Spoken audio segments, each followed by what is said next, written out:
Hey guys, कैसे हैं आप सभी। आई होप आप सभी काफी अच्छे होंगे। तो एपिसोड 6 की शुरुआत में हम एक आदमी को देखते हैं जो कि कुछ फोटोज देख रहा होता है और ये फोटोज वही डैश कैमरे की होती हैं जो युंबू ने उसे दी थी। और दोस्तों ये फोटोज उसी जंगल की होती हैं जब हेन के ऊपर एक जानवर ने अटैक किया था। और इन फोटोज में जियोन होती है जो कि रिस्ट्रिक्टेड एरिया में दाना डाल रही होती है ताकि जानवर वहाँ आ जाए। अब दोस्तों ये जियोन कौन है ये हमें आगे पता चलेगा। इसके बाद हम जियोन और हिनसुन को साथ में देखते हैं और हमें पता चलता है कि ये दोनों मिले हुए हैं और ये दोनों हेन के बिजनेस को अपना बनाना चाहते हैं। अब वो दोनों चोरी से हेन के घर में आ जाते हैं क्योंकि उन्हें पता होता है कि हेन और युंबू दोनों ही जर्मनी गए हुए हैं। जिसके बाद वो हेन के रूम में उनकी चीजें देखने लगते हैं कि तभी हिनसुन को वहाँ एक डिवाइस टाइप का कुछ मिलता है। तो वो कहता है कि मुझे लग रहा है कि हमारे हाथ कुछ बड़ा लग गया है और वो कहता है कि शायद इसमें हेन का कोई बड़ा सीक्रेट होगा। इसके बाद दोस्तों हम ग्रेस को एक आदमी के साथ देखते हैं और वो आदमी हेन के सेक्रेटरी को कॉल करके पूछता है कि हेन कहाँ है, जिस पर हेन की सेक्रेटरी ना उसे कुछ नहीं बताती। इसके बाद दोस्तों हमें वही सीन दिखाया जाता है जब एपिसोड 5 के लास्ट में युंबू ने हेन को हक किया हुआ था। तो हेन उससे कहती है कि मुझे घर जाना है। जिसके बाद हेन और युंबू एक रेस्टोरेंट में खाना खाने आते हैं जहाँ हेन युंबू से कहती है कि मेरे मरने के बाद तुम्हें मेरी कोई मेमोरियल सर्विस कराने की जरूरत नहीं है और हो सके तो तुम मेरी डेथ के बाद मेरे लिए एक आर्टिकल पोस्ट करना और साथ ही तुम मेरे फ्यूनरल पर थोड़ा अलर्ट रहना। अगर लोग मेरे बारे में वहाँ कुछ गलत गलत कहें तो तुम उनके ऊपर केस कर देना। जिस पर युंबू कहता है कि तुम ये क्या फालतू की बातें कर रही हो और साथ ही वो कहता है कि तुम ऐसी बातें करना प्लीज बंद करो क्योंकि ऐसा कुछ नहीं होने वाला और ना ही तुम मरने वाली। तो हेन कहती है कि एक बात और, मैंने एक स्टेटमेंट लिखी थी और लिखा था कि मेरे मरने के बाद मेरी सारी प्रॉपर्टी मेरी मॉम की हो जानी चाहिए, लेकिन ये सब मैंने अपनी मॉम के कहने पर किया था क्योंकि मैं अगर ऐसा नहीं करती तो वो हम दोनों की शादी नहीं कराती, लेकिन मैं अब उस स्टेटमेंट को चेंज करूंगी। तो युंबू कहता है कि तुम्हें ऐसा करने की कोई जरूरत नहीं है क्योंकि पहले तुम ठीक हो जाओ फिर उसके बाद सोचना कि तुम्हें करना क्या है। इधर दोस्तों हिनसुन को युंबू के रूम से एक टैग मिलता है जिसकी वो फोटो क्लिक कर लेता है और वहाँ पर शियोन हेन के कपड़े पहनकर देख रही होती है। तो हिनसुन उससे कहता है कि इन्हें वापस रखो। तो शियोन कहती है कि हमारे अमीर होने के बाद सब कुछ बदल जाएगा और मुझे तो यकीन नहीं हो रहा कि हेन का भाई इतना डम कैसे हो सकता है और मैंने उसे पागल बना दिया। और दोस्तों फ्लैशबैक में हमें दिखाया भी जाता है कि शियोन सुचोल की ही वाइफ है जो कि हिनसुन से मिली हुई है। इसके बाद दोस्तों सीन शिफ्ट होता है और हम हेन की मॉम और उसके भाई को देखते हैं जहाँ हेन की मॉम उसके भाई के लिए एक प्लांट लाई होती है और वहाँ हेन की आंटी व्योंगजे भी मौजूद होती है। तो हेन की मॉम व्योंगजे से कहती है कि मैं ये प्लांट अपने बेटे सोचोल के लिए लाई हूँ क्योंकि इससे हेल्थ काफी अच्छी रहती है। तो हेन की आंटी व्योंगजे कहती है कि ये प्लांट मुझे दे दो हेन के लिए, जिस पर हेन की मॉम उससे कहती है कि तुम ये प्लांट हेन के लिए क्यों मांग रही हो, वो तो वैसे भी कभी बीमार भी नहीं होती। तो व्योंगजे कहती है कि किसी की हेल्थ की कोई गारंटी नहीं होती, कभी भी कोई भी बीमार हो सकता है और हेन भी हो सकती है। और साथ ही व्योंगजे सुचोल से कहती है कि तुम ये प्लांट आधा आधा बांट लो और आधा इसे हेन को भी दे दो। तो सुचोल मना कर देता है। अब व्योंगजे वहाँ से हेन के फादर के पास आ जाती है। तो हेन के फादर मछलियों को कुछ खिला रहे होते हैं, जिस पर व्योंगजे कहती है कि तुम ये क्या कर रहे हो। तो हेन के फादर कहते हैं कि ये बीमार है और मैं इसकी देखरेख कर रहा हूँ, जिस पर व्योंगजे कहती है कि सबको अपनी अपनी पड़ी है, किसी को भी हेन का ख्याल नहीं है। तो हेन के फादर कहते हैं कि लगता है तुम पागल हो चुकी हो। खैर इसके बाद इधर दोस्तों हम हेन और युंबू को देखते हैं जो कि एक ही रूम में टीवी देख रहे होते हैं। तो युंबू टीवी बंद कर देता है। तुम जहाँ सोना चाहते हो सो सकते हो। तो युंबू कहता है कि क्या मुझे तुम्हारे रूम में सोना चाहिए। तो हेन कहती है कि मैंने ऐसा नहीं कहा, तुम्हारा जहाँ दिल करे तुम वहाँ सो सकते हो। और ये बोलकर हेन जाने लगती है। तो युंबू उसके पास जाकर कहता है कि मुझे लगता है कि मुझे तुम्हारे साथ सोना चाहिए, जिस पर हेन कुछ नहीं बोलती। तो युंबू कहता है कि शायद तुम्हें मेरे साथ कंफर्टेबल फील नहीं होगा और वो जाने लगता है। तो हेन उसका हाथ पकड़कर उसे रोक लेती है और कहती है कि मैंने अभी मना नहीं किया, मुझे सोचने तो दो। जिसके बाद हेन कहती है कि क्या सिर्फ तुम मेरे साथ आज के लिए ही सोना चाहते हो या हमेशा के लिए। तो युंबू कहता है कि हमेशा के लिए। तो हेन कहती है कि ठीक है फिर तुम सो सकते हो। जिसके बाद वो दोनों रूम में आकर लेट जाते हैं जहाँ हेन सो जाती है पर युंबू उसका हाथ पकड़कर उसे ही देख रहा होता है। खैर अब नेक्स्ट मॉर्निंग हम युंबू को एक चर्च में देखते हैं जहाँ वो प्रेयर कर रहा होता है कि हेन जल्दी से ठीक हो जाए। जिसके बाद उसके पास उसके दोस्त का कॉल आता है। तो वो कहता है कि तुम कहाँ हो, जिस पर युंबू कहता है कि मैं जर्मनी हूँ। जिस पर उसका दोस्त कहता है कि देखा मैंने तुमसे कहा था ना कि तुम हेन से प्यार करते हो। इसके बाद युंबू हेन के पास आता है जहाँ हेन काफी खुश होती है और कहती है कि वही हॉस्पिटल मेरा ट्रीटमेंट कर सकता है। इसके बाद हमें एक फ्लैशबैक दिखाया जाता है जहाँ युंबू उसी हॉस्पिटल में जाता है और उसे पता चलता है कि यहाँ बहुत फ्रॉड होता है क्योंकि वहाँ वो लोग सिर्फ स्पेशल केस को ही ट्रीटमेंट करते थे। जिस पर युंबू उस डॉक्टर से बात करता है और कहता है कि मुझे पता चला है कि यहाँ पर सिर्फ स्पेशल केसों का ही ट्रीटमेंट किया जाता है और तुमने अगर मेरी वाइफ का ट्रीटमेंट नहीं किया तो मैं तुम पर केस भी कर सकता हूँ। जिस पर डॉक्टर मान जाता है और वहीं प्रेजेंट में हेन इस बात से काफी खुश थी, लेकिन उसे नहीं पता था कि युंबू ने ही उसके ट्रीटमेंट के लिए डॉक्टर को बोला है। जिसके बाद दोस्तों हम हिनसुन को देखते हैं जो कि उसी फोटोशॉप पर आया हुआ होता है जहाँ युंबू ने अपनी फोटोज दी थी। और इधर दोस्तों हम ग्रेस को देखते हैं जो कि अपने स्पा में आई हुई होती है जहाँ शियोन पहले से ही मौजूद थी। अब वो शियोन को मारने लगती है और कहती है कि तुमसे एक भी काम ठीक से नहीं होता। जिसके बाद वो शियोन को उसकी वीडियोस दिखाती है और कहती है कि वो तो शुक्र है कि ये वीडियोस हिनसुन को मिली, वरना अगर ये किसी और को मिलती तो क्या होता। अब वो दोनों लड़ते हुए बाहर आती हैं तो देखती हैं कि हेन की मॉम वहाँ बैठी हुई होती हैं। तो हेन की मॉम अपनी सेक्रेटरी ग्रेस से कहती है कि तुम अभी किस पर चिल्ला रही थी, जिस पर वो कहती है कि नहीं, हम तो सिर्फ बातें कर रहे थे। जिसके बाद ग्रेस हेन की मॉम को मसाज देती है और कहती है कि क्या आपको पता है कि युंगबू जर्मनी गया हुआ है। तो हेन की मॉम कहती है कि नहीं, और साथ ही ग्रेस कहती है कि मुझसे एक गलती हो गई। दरअसल मैंने युंगबू को ये बता दिया है कि हेन ने जो स्टेटमेंट लिखी हुई है उसमें वो अपनी सारी प्रॉपर्टी आपके नाम करने वाली है। जिस पर हेन की मॉम उससे चिल्लाते हुए कहती है कि तुमने ऐसा क्यों किया। तो ग्रेस कहती है कि मुझसे गलती हो गई, और साथ ही ग्रेस बताती है कि जब से मैंने युंगबू को ये बात बताई है वो हमारे काम में और भी ज्यादा दखलंदाजी कर रहा है। खैर, इसके बाद दोस्तों हम हेन की पूरी फैमिली को देखते हैं, जहाँ चेयरमैन के साथ साथ हेन के मॉम डैड और उसका भाई सुचोल और उसकी वाइफ के साथ उसका बेबी भी होता है। अब सुचोल के बेबी को देखकर व्योंगजे कहती है कि ये तो बहुत क्यूट है और लगता भी नहीं है कि ये सुचोल का बेटा है। जिस पर चेयरमैन कहता है कि क्या सुचोल ने अपना डीएनए टेस्ट करवाया था। अब ये सुनकर सुचोल को काफी गुस्सा आ जाता है, जिस पर उसकी मॉम कहती है कि इसमें गुस्सा करने वाली कोई बात नहीं है, क्योंकि हमारी फैमिली में सभी अपना डीएनए टेस्ट करवाते आ रहे हैं। अब सुचोल चेयरमैन पर भड़कने लगता है और कहता है कि आप लोगों को जो कुछ भी कहना है आप मुझे कह सकते हो, बट मेरी वाइफ और मेरे बेबी के बारे में कोई कुछ नहीं कह सकता। और आपने ये सब बोलने से पहले ये नहीं देखा कि मेरी वाइफ भी मेरे साथ बैठी हुई है, तो उसको कैसा लगेगा। अब सुचोल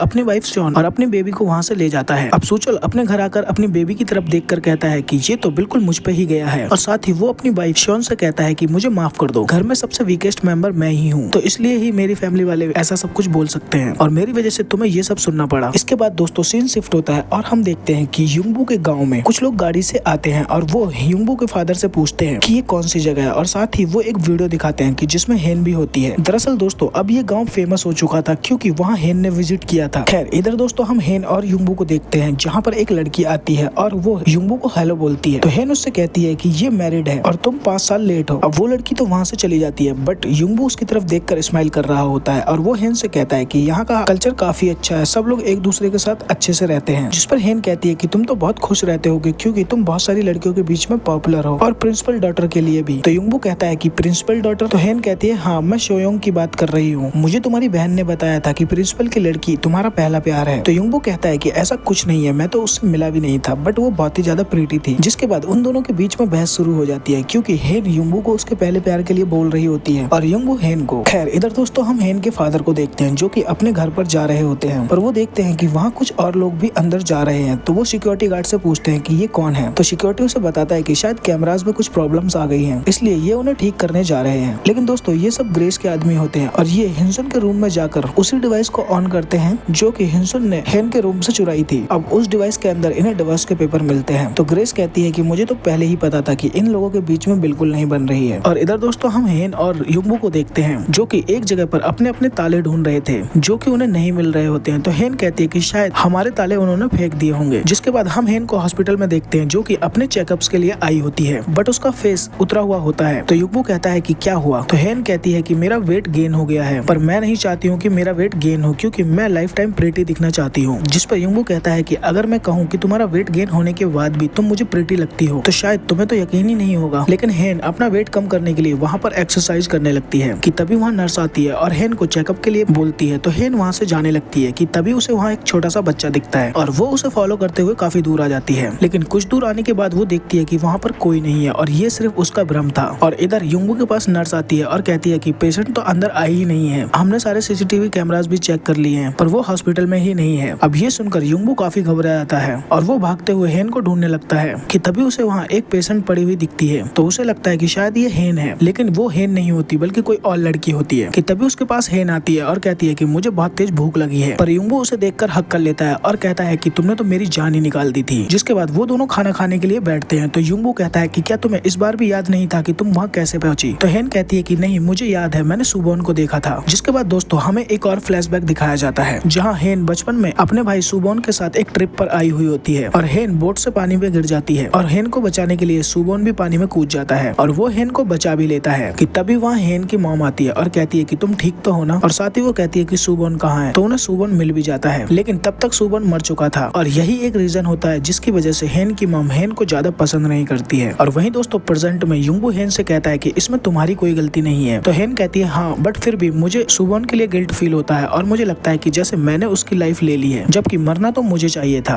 जिस पर युंगबू कहता है कि ऐसा कुछ नहीं है। खैर, इसके बाद हम देखते हैं कि युंगबू उसी इंसान को फोन कर रहा होता है जिसे उसने अपनी फोटोज दी थी, लेकिन वो युंगबू का कॉल नहीं उठा रहा होता है क्योंकि उसने अपनी शॉप बंद कर दी थी। इधर दोस्तों हम हिनसुन को देखते हैं जो कि चेयरमैन को वही नेपोलियन फिगर गिफ्ट करता है, जिसे देखकर चेयरमैन काफी खुश होता है। तो हिनसुन कहता है कि मुझे पता चला है कि आप कॉम्प्लेक्स प्रोजेक्ट को लेकर वैलिडिटी लेना चाहते हो। तो चेयरमैन कहता है हाँ, क्योंकि युंगबू ने हमें ऐसा करने के लिए कहा है। तो हिनसुन कहता है हाँ ठीक भी है, और अब मैं इसके लिए किसी और कंपनी से बात करूंगा। जिसके बाद चेयरमैन अपनी गर्लफ्रेंड श्योली से बात कर रहा होता है कि तभी वो देखती है कि नीचे कोई डिवाइस लगी हुई है, जहाँ पर कुछ आदमी आते हैं उसी डिवाइस को देखने के लिए, और वो बताते हैं कि ये डिवाइस बोलने पर एक्टिवेट हो जाती है और सारी बातें रिकॉर्ड कर लेती है। अब ये सुनकर वहाँ सभी चौंक जाते हैं और कहते हैं कि ऐसा किसने किया होगा। तो वो लोग कहते हैं कि हम ये पता लगा सकते हैं कि इसका रिसीवर कौन है। जिसके बाद वो पूरे घर की तलाशी लेते हैं और उन्हें युंगबू के रूम में वो रिसीवर मिलता है, जिसे देखकर वो सभी चौंक जाते हैं। और हेन की मॉम उसे कॉल करके बताती है कि युंगबू ने ऐसा सब कुछ किया है। तो हेन कहती है कि ऐसा हो ही नहीं सकता, क्या आपके पास इसका कोई प्रूफ है। तो हेन की मॉम कहती है कि तुम्हारे हस्बैंड के रूम में उस डिवाइस का रिसीवर मिला है। जिस पर हेन कहती है कि वो तो कोई भी रख सकता है, और साथ ही वो कहती है कि तुम अपनी बकवास बंद करो, और वो फोन कट कर देती है। जिसके बाद दोस्तों हम युंगबू के दोस्त को देखते हैं जो कि कॉल पर युंगबू से ही बात कर रहा होता है। तो युंगबू ने उसे उसी दुकान पर भेजा होता है जहाँ उसने वो फोटोज दिए थे। अब उसका दोस्त वहाँ जाकर देखता है और कहता है कि दुकान तो बंद है। तो युंगबू कहता है कि मैंने अपनी कार उस दुकान के बाहर पार्क की हुई है, तुम देखो उसके कैमरे में सब कुछ होगा। तो युंगबू का दोस्त कहता है ठीक है, और वो गाड़ी से मेमोरी कार्ड निकाल लेता है। जिसके बाद युंगबू हेन के पास आता है। तो हेन कहते हैं कि क्या तुम्हारे पास मेरी फैमिली की कॉल तो नहीं आई। तो युंगबू कहता है कि क्यों, उनकी कॉल आनी चाहिए थी क्या। तो हेन कहती है नहीं, और साथ ही वो कहती है कि अगर मेरी फैमिली में किसी का कॉल तुम्हारे पास आए तो तुम पिक मत करना और तुम अपना फोन ही स्विच ऑफ कर दो। और वो कहती है कि जब तक मेरा ट्रीटमेंट नहीं हो जाता मैं नहीं चाहती कि कोई हमें डिस्टर्ब करे। तो युंगबू अपना फोन स्विच ऑफ कर लेता है। इधर दोस्तों हम हेन की आंटी व्यंगजो को देखते हैं और उसे उसी आदमी से श्योली की इन्फॉर्मेशन मिलती है, जो कि उसे बताता है कि ये श्योली नहीं बल्कि ये सुनियोंग है और इसकी 30 साल पहले डेथ हो चुकी थी। तो व्यंगजो कहती है कि फिर ये आखिर श्योली कौन है। तो वो आदमी कहता है कि मुझे नहीं पता, पर मुझे इतना पता है कि सुनियोंग के मरने से 3 साल पहले अडल्ट्री के लिए जेल हो गई थी और उसने वहाँ एक बेबी बॉय को भी जन्म दिया था। जिस पर व्यंगजो कहती है कि श्योली का एक बेटा भी है। तो वो आदमी कहता है हाँ। इधर दोस्तों हम हेन की फैमिली को देखते हैं जिन्हें युंगबू के रूम से डाइवोर्स के पेपर्स मिल जाते हैं। अब ये देखकर वो काफी चौंक जाते हैं। अब ग्रेस चेयरमैन को बताती है कि उन दोनों का फोन भी ऑफ आ रहा है, और साथ ही ग्रेस चेयरमैन को बताती है कि आजकल युंगबू अपने एक दोस्त से काफी बात करता है जो कि डाइवोर्स का वकील भी है। अब वहाँ चेयरमैन को और हेन की फैमिली को लगता है कि युंगबू उन सबको धोखा दे रहा है, इसलिए चेयरमैन कहता है कि मुझे अब युंगबू पर बिल्कुल भरोसा नहीं है। इधर दोस्तों हम हेन और युंगबू को देखते हैं जो कि एक जगह खाना खाने आए हुए होते हैं। तो युंगबू हेन से कहता है कि तुम कुछ देर यहाँ रुको, मैं अभी आता हूँ। जिसके बाद युंगबू भागकर वहाँ जाता है जहाँ उन्होंने ताले लगाए थे, और वो ताला ढूंढने लगता है कि तभी उसे वो ताला मिल भी जाता है, जिसे देखकर वो काफी खुश होता है और वो उसकी फोटो भी क्लिक कर लेता है। अब युंगबू भागते हुए हेन के पास वापस आ रहा होता है। तो हेन सोचती है कि आखिर इसे क्या मिल गया जो ये इतना खुश है। इसी दौरान दोस्तों हेन की मॉम उसे कॉल कर रही होती है, बट वो उसकी कॉल पिक नहीं कर रही थी कि तभी हेन की मॉम उसे डाइवोर्स के डॉक्यूमेंट्स भेजती है। अब ये देखकर हेन काफी ज्यादा शॉक्ड हो जाती है। अब युंगबू हेन के पास आता है और कहता है कि देखो मैं तुम्हारे लिए क्या लेके आया हूँ, पर हेन उसकी एक ना सुनती और वो वही डाइवोर्स का डॉक्यूमेंट्स उसे दिखाती है और कहती है कि कहो ये सब झूठ है, लेकिन युंगबू कहता है कि नहीं ये सच है। और ये सुनकर हेन काफी ज्यादा सैड हो जाती है। जिसके बाद दोस्तों ये सीन यही कट होता है और हमें एक पास्ट सीन दिखाया जाता है कि जब युंगबू ने हेन को छाता दिया था तो वो उस छाते को देखकर काफी खुश हो रही थी। तभी उसे बस में युंगबू नजर आता है। तो वो अपने ड्राइवर से कहती है कि कार को बस के साथ साथ लेकर चलो, और हेन अपनी कार से युंगबू को बस में देखती है क्योंकि युंगबू ही उसका पहला प्यार होता है। और दोस्तों इसी के साथ ये एपिसोड यहीं खत्म हो जाता है। तो आप लोगों को ये एपिसोड कैसा लगा हमें नीचे कमेंट सेक्शन में जरूर बताएं। जल्दी ही मिलते हैं नेक्स्ट एपिसोड के साथ, तब तक के लिए bye bye, take care and thanks for watching.